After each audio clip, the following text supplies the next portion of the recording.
Hello, welcome into the Bottleham series, where our challenge is to turn Tottenham, a serial bottler club with no history. Before anyone attacks me, relax. I know they have history and have won trophies before.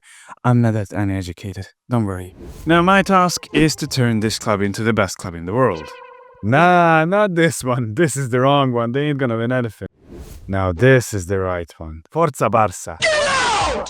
To make this challenge a bit spicier, we're only going to be able to buy and use English players. Now this is a team we're starting with, and as you can see, there are not that many English players here at all. But in the remainder of the season, we are going to fix that. Now, I need to channel my inner Jose Mourinho and turn this club into winners, like the last time. But hopefully this time I will not get sacked. These are the tactics Jose, or rather I, myself have cooked up.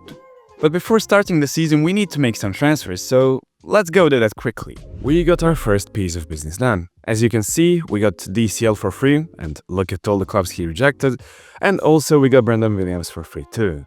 Another nice addition for us was Kyle Walker-Peters. For the price of, well, free, I think he's great. I think he's gonna be a good player for us. The biggest heartbreak of the transfer window definitely was outgoing of our boy, our sweet boy, Sonny. Yeah. For 90 mil to Liverpool, I hope that he doesn't score against us. I hope he doesn't backfire. Or it looks so sad seeing him there. So sad. So sad. Terrible. So after all of that business, here are all the transfers we completed in this window. I think we've gotten enough additions to make this team at least a little better. And after finally finishing that side of the business, let's start this season. Are we gonna take the lead? Madison for the first goal in the season. Okay. Then after his pen, we opened the scoring for the season from Kulusevski. Then they scored back, and that was the final result of this game. After that first game, we can at least rest assured knowing that other big teams didn't also win too. But our next game is the real test for us, as we are going against PSG in the UEFA Super Cup. Now, editor's note, I am editing this after we actually played them in real life and lost too, so hopefully we're not gonna bottle this in the game at least. After a boring and tough battle that's unlike anything that happened in real life, we got to this point here. We only have Italians here on the screen, but let's go, we won it, let's go. Tottenham winning a trophy, another one! What the fuck? Another trophy! Like 2 trophies in like just a couple of months. I mean, first one for us. Well, second game I've played, I already won a trophy. Now I'm gonna get sacked, like, immediately. I shouldn't have won. Like, I'm gonna get sacked. Was this smart? I mean, that's it, guys. The end of the series, I guess. Let's go! I mean, alright, I've not gotten sacked. Thank God. We can continue. Okay, bald head. I was looking at you. I was thinking you were gonna sack me, but you didn't. I love you. Let's go. After winning that Super Cup game, we had another challenge ahead of us. It was Liverpool.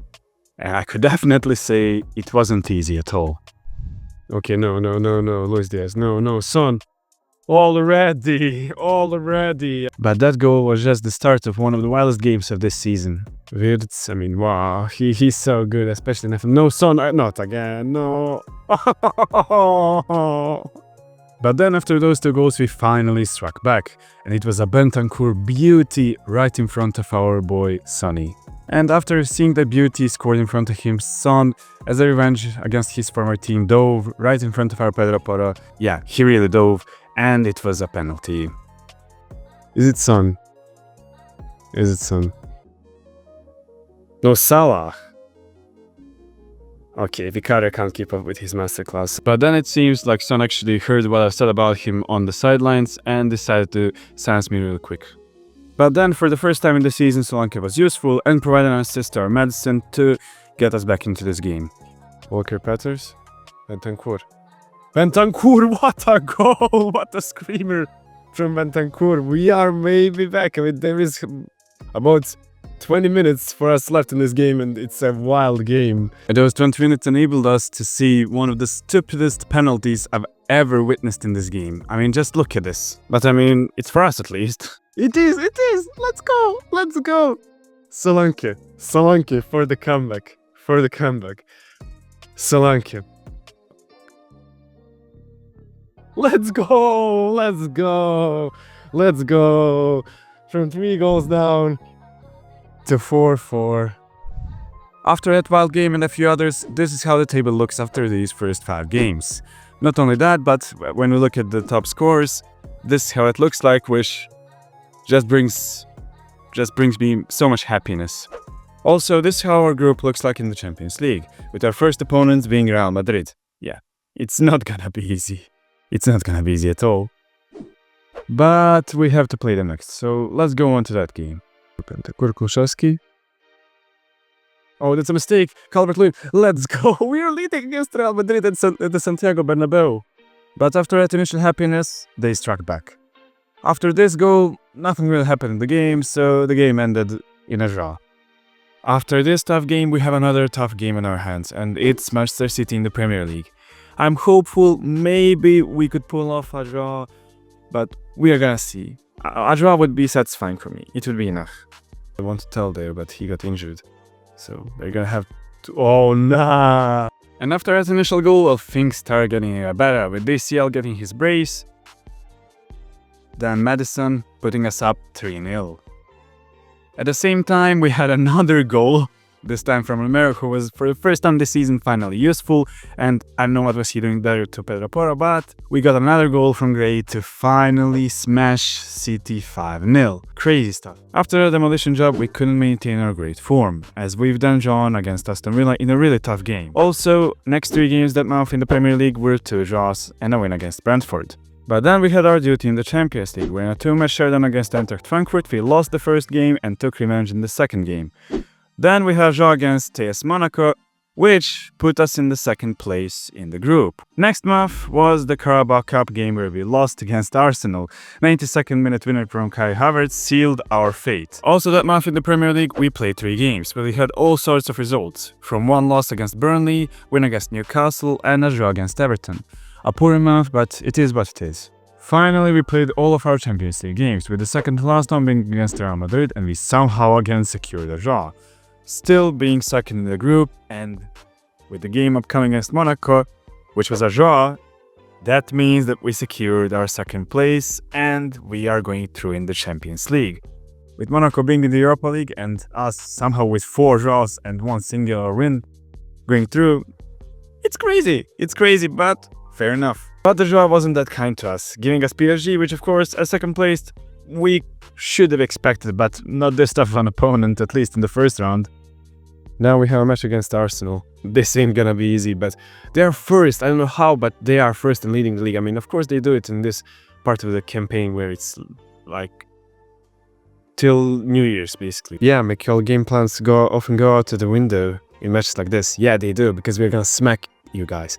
We're gonna destroy you guys. And that smack talk, well, as we can see right now, it was definitely worth it, because not only did we score 1, but also we scored 2, and who could it be than our boy Destiny, who we can't use next season, sadly.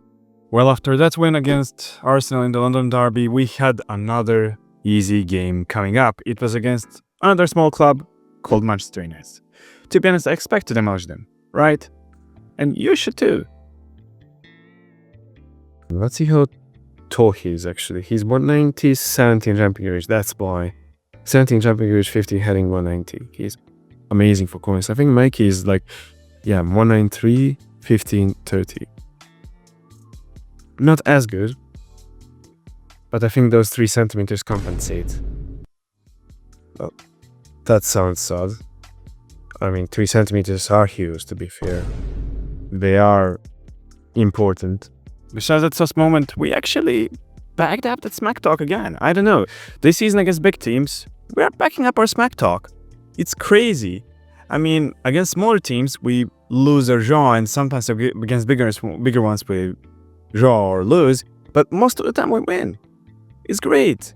It's amazing. I've not expected this.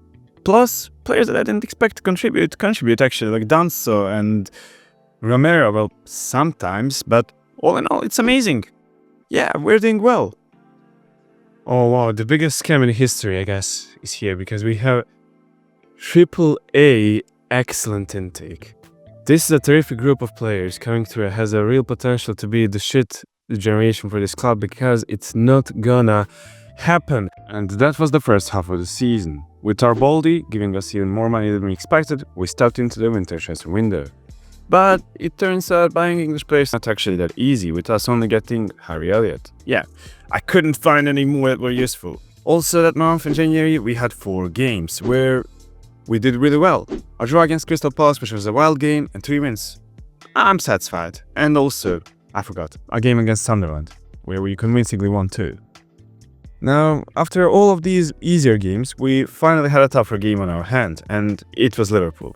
Just to say, it was tough. They're playing Vitz as a false 9. Wow. I mean, is it gonna backfire as I'm talking about him while he assists? No. It may not happen, or it may actually happen. No, bro. No, we are done. We are done. Yeah, he assisted. And I have midfielders, all of them are stolen by like Africans. Besides them stealing our players, this was the final result of the game, conceding in the 69th. Nice minute. Then we had 3 more games, with 2 tough 2-2 draws, well that's too many 2s, and 1 win against Fulham. Not great, but not bad too. Alright. But our next big challenge awaits us, with it being Manchester City. Yeah, I'm hopeful. I love how they believe in me. I love how even fans are like, yeah, it ain't gonna happen, it ain't gonna happen. I was hopeful, but in the end they were right. Not only that, but we also drew with PSG in the first game of the tie. Well, next one awaits us. Also remember that youth intake, well, I knew it was gonna be a scam. No 5-star players at all, what? Not only that, but we suffered even more problems with our star players getting injured ahead of the PSG game. So yeah, an even tougher tie than before, and without our star players, I don't know what to do. So yeah, I tried to be at least a little hopeful for this game, but that hope almost instantly died as they scored at the start through Dembele. Then they scored another one through Osimhen, and yeah, things were not looking great at all. But we tried to do something at least, with us getting one back through Mainu. But then, they got a penalty. Yeah, things got even worse than we could have imagined. With them getting a penalty and Osimhen converting it, that sadly was the final result of this game. Yeah, we are out of Champions League. Although in the competition we haven't really talked about was the FA Cup, so how did we fare there? Well, the first game we won convincingly. It was really easy, but we were immediately eliminated in the second one from Fulham. Yeah. Cups aren't really our thing, this season at least, except the Super Cup. Besides the Cup, we have the League left, and yeah, we lost 3-0 against Newcastle. Not a great look. But at least we won 2 more games after that, winning against Burnley and Everton. These were all right games, and we are starting to return into the form. If we can maintain this form, we could qualify for the Champions League. With a draw against Arsenal and a draw against Chelsea, big teams, except Arsenal, it's actually looking alright. And also we battered Manchester United. Again, with all the toughest fixtures already played and these 3 being left, you expect an easy finish for us in the league, but judging by the first game, it's not gonna be that easy, and also judging by the second one, please, we need to win the last one at least. Oh no. Oh no. We lost the Champions League places. What the fuck?